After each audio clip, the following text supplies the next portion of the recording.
2019 में दो दोस्तों ने डिसाइड किया कि प्रॉपर्टी में इन्वेस्टमेंट करते हैं। दोनों के पास सेम बजट था, सेम सिटी थी, सेम टाइम था। पहले दोस्त ने सोचा कि रेजिडेंशियल सेफ रहता है, तो उसने 60 लाख का 2 BHK फ्लैट ले लिया नोएडा में। अच्छा बिल्डर था, अच्छी सोसाइटी थी, सब कुछ सही लग रहा था उसे। दूसरे दोस्त ने सोचा कि थोड़ा रिस्क है, लेकिन कमर्शियल ट्राई करके देखते हैं, तो उसने 58 लाख में एक छोटी सी रिटेल शॉप ले ली, सेम सिटी में एक डेवलपिंग कमर्शियल जोन में। आज 2026 है, पूरे 7 साल हो गए दोनों को।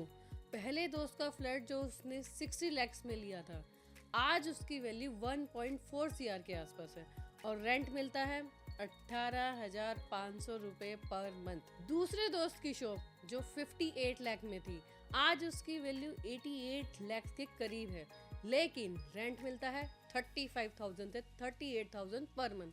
Same city, same budget, same 7 साल, लेकिन दोनों का रिजल्ट बिल्कुल अलग रहा। एक ने कैपिटल बनाया और दूसरे ने इनकम बनाई। क्यों हुआ ये? और सबसे जरूरी सवाल, आप इन दोनों में से कौन होना चाहते हो? यही आज समझेंगे। मैं हूँ शैली मदान। आज जो टॉपिक हम डिस्कस करने वाले हैं, जिसके चलते काफी लोगों ने अच्छी इन्वेस्टमेंट भी करी है सही जगह, और कुछ लोगों का लॉस भी हुआ है, and it's about residential versus commercial. कहाँ इन्वेस्ट करना चाहिए?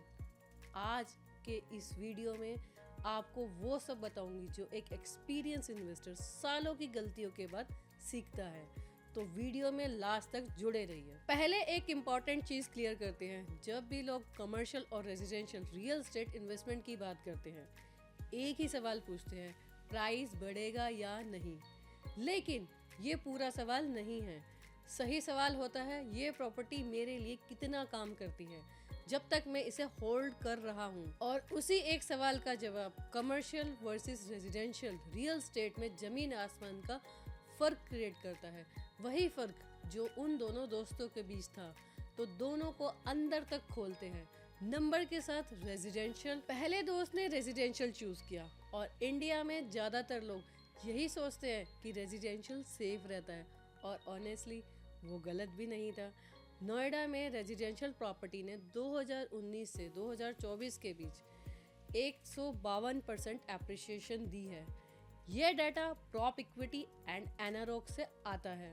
मतलब अगर आपने 2019 में नोएडा में 60 लाख का फ्लैट लिया था, तो आज 2026 में उसकी real estate market value 1.4 CR के आसपास होगी।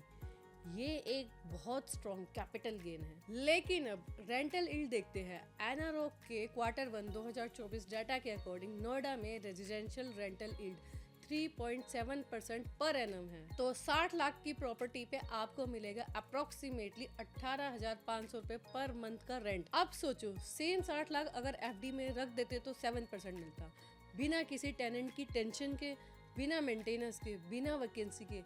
तो फिर रेजिडेंशियल क्यों लेनी चाहिए? क्योंकि कैपिटल एप्रिसिएशन।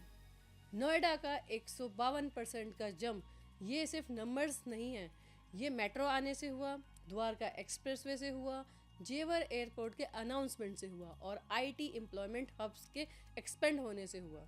जब इंफ्रास्ट्रक्चर डेवलप होता है, तब रेजिडेंशियल प्रॉपर्टी की वैल्यू जेन्युइनली और अग्रेसिवली बढ़ती है। पहले दोस्त का 60 लाख आज 1.4 CR बन गया। कैपिटल एप्रिसिएशन में वो क्लियरली विनर है, लेकिन मंथली इनकम के मामले में 18,500 वो वहीं का वहीं रहा। अब आते हैं दूसरे दोस्त पे, जिसने कमर्शियल चूज किया, और यहाँ चीजें इंटरेस्टिंग होती हैं, क्योंकि उसने सेम 58 लाख की एक कमर्शियल शॉप ली डेवलपिंग कमर्शियल जोन में। आज उसकी रेंटल यील्ड है काफी ज्यादा रेजिडेंशियल से। क्यों? क्योंकि कमर्शियल प्रॉपर्टी में रेंटल यील्ड होती है 6% से 9% पर ईयर, मतलब 40,000 से 55,000 रुपए पर मंथ। रेजिडेंशियल से ऑलमोस्ट 3 गुना ज्यादा। सिर्फ यही नहीं, कमर्शियल लीज होती है 3 साल 5 साल, जो कि एक लॉक इन पीरियड के साथ आती है। एक बार अच्छा टेनेंट आया, वो 3 साल नहीं जाएगा, और हर साल रेंट में 5% से 12% एस्केलेशन एग्रीमेंट में ही लिखा होता है। यानी रेंट अपने आप बढ़ता रहता है, आपको बार बार बार्गेनिंग नहीं करनी होती, कोई एक्स्ट्रा मेंटेनेंस चार्जेस नहीं, कोई एक्स्ट्रा एक्सपेंस नहीं। बट यहाँ पे एक ट्विस्ट है, और ये ट्विस्ट काफी इम्पोर्टेंट है। कमर्शियल में सबसे बड़ा फैक्टर लोग समझते हैं कि लोकेशन है, लेकिन थोड़ा और डीपली आपको ये समझाना चाहती हूँ, सिर्फ लोकेशन नहीं, उस लोकेशन की एक्टिविटी मैटर करती है।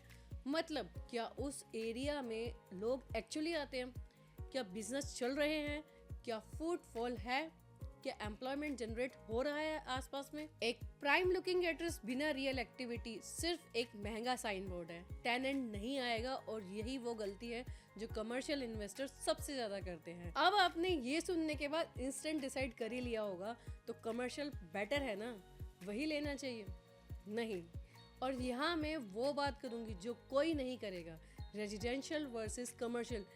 ये एक यूनिवर्सल आंसर वाला सवाल नहीं है, ये सवाल कम्प्लीटली डिपेंड करता है आप फाइनेंशियली अभी कहाँ खड़े हो। एक 26 साल का यंग प्रोफेशनल जिसके पास 40 लाख है और ये पहली प्रॉपर्टी है, और एक 44 साल का बिजनेसमैन जिसके पास ऑलरेडी एक फ्लैट है और अब पैसिव इनकम बिल्ड करना चाहता है, इन दोनों के लिए आंसर अलग होगा।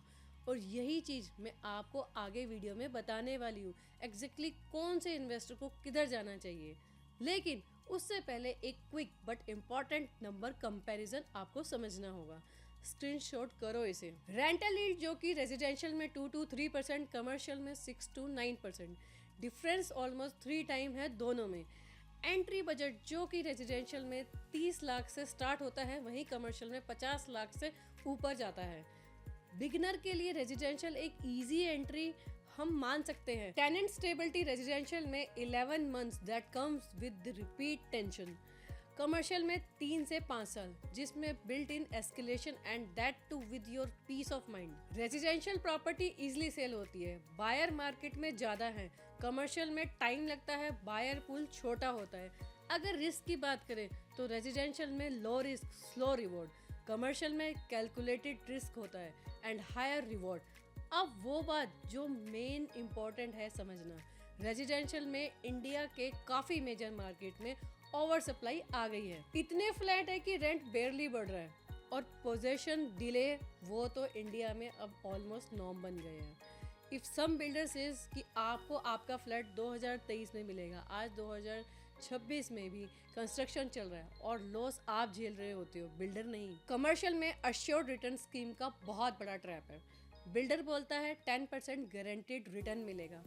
ब्रोशर में ये चीज़ मेंशन हो सकती है, लेकिन आपको आपके एग्रीमेंट में चेक करना काफ़ी ज़रूरी है।